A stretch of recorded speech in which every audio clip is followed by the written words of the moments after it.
conversation that really got you talking was about events up at the Manchester Arena bombing when a security guard, aged 18 at the time, in evidence yesterday. And of course, that inquiry goes on again through today and indeed goes on probably through the rest of this year into next. Heard evidence from that security guard that he had not wanted to tackle the arena bomber for fear of being seen to be racist. Of course, if you've seen the video, you'll know it's fair to say that the bomber was acting in a suspicious way and seemed to have an exceptionally heavy backpack.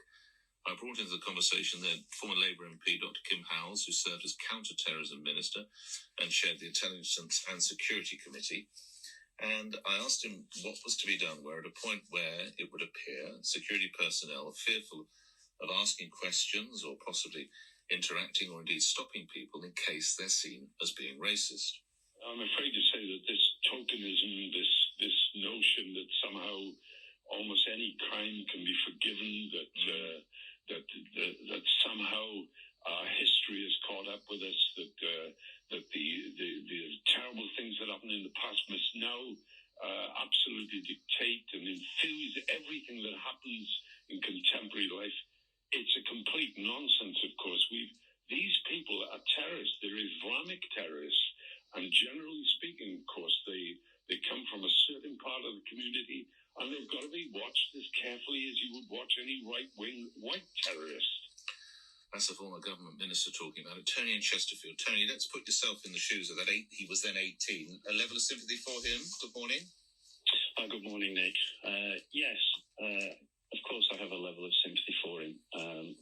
As an 18-year-old, he's quite a rarity in the security industry.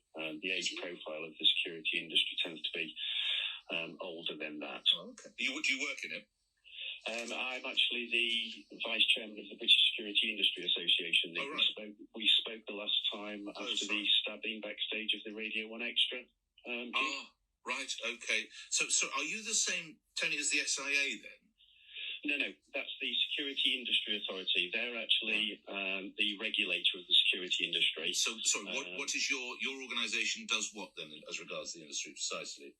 We're the British Security Industry Association, so our members account for some 80% of the regulated security industry. I see. So okay. We're the voice of the professional security industry. Okay. And what do you say?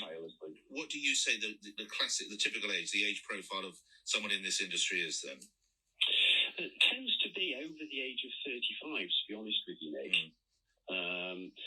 It's an industry that tends to attract that sort of age group. So an 18-year-old, indeed you have to actually be 18 legally before you can actually be a licensed security officer. So that's the youngest age that you could possibly be. This idea of perceived racism, how big an issue is it within your industry, Tony? It is an issue, of course it is, because you have security officers who on a number of occasions are on national minimum wage, which is a different issue. They shouldn't be. And they try to concern themselves with always tempering what they have to do as an individual, whilst at the same time worrying about, being accused of being racist in a professional job that they're doing at the time. What should have happened here that didn't happen, without implying any guilt towards the man who was 18 at the time? Without implying any guilt or blame on anybody, from listening to you earlier on, this individual had undergone the correct training. He was clearly licensed by the Security Industry Authority. It needs to be said that sitting behind that, he will have been vetted to a British Standard 7858 and undergone the correct training and gone to a full disclosure barring service check for criminal records. And he clearly had behavioural training by saying that he'd noticed that the individual was sweating and acting a little bit strange. So what he should have done is got in contact with his control room and then being given advice from that control room over how to proceed. I suspect there would have been a number of police around that event as well, and perhaps approach the police and explain to them the difficulties that he had or what he'd seen with the individual. Lastly, what impact did the Manchester tragedy have on your industry? It had an impact. It had an impact the same as all of the terrorist attack, the London Bridge attack have. Each time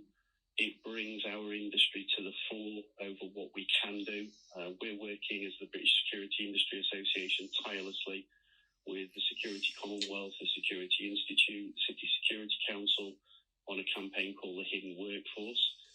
Well, good luck with that. We'll talk about that another time, Tony. I must move because other people want to have their say. Thank you. Good to speak with you again. Peter and Solihull. Peter, you've got a minute or so. Do you have sympathy for the young man? Yes, I do, Nick. And to put my comments in context, for the last 35 years, I've run an event industry, an event organising company, and I'm the person that when the event is being run is the captain of the Titanic, not a particular good example. I'm the person who's responsible for everything within the event, and I would employ this young man tomorrow. I've worked at the arenas, and I've worked with ShowSec, the company that he was employed by, and by and large, I found them quite good, to be honest. He was let down in the extreme. Firstly, for any event we have been organising for the last several years since the tube bombings, rucksack has been the biggest exclamation mark one could see the big net. If everybody is briefed. And where he was let down was he did not have a means of rapid and meaningful communication with his control room. Every event that we run, or at least I run, we will have at least 6 people in a control room with about 4 or 5 radio channels. And that is what didn't happen there. Peter, I must end it there. Thank you for your experience. I'm sorry, but we must move on and make way for James O'Brien, who's limbering up to come on the other side of the news on LBC. But I'm back with you tomorrow morning from 7. Meantime, stay safe.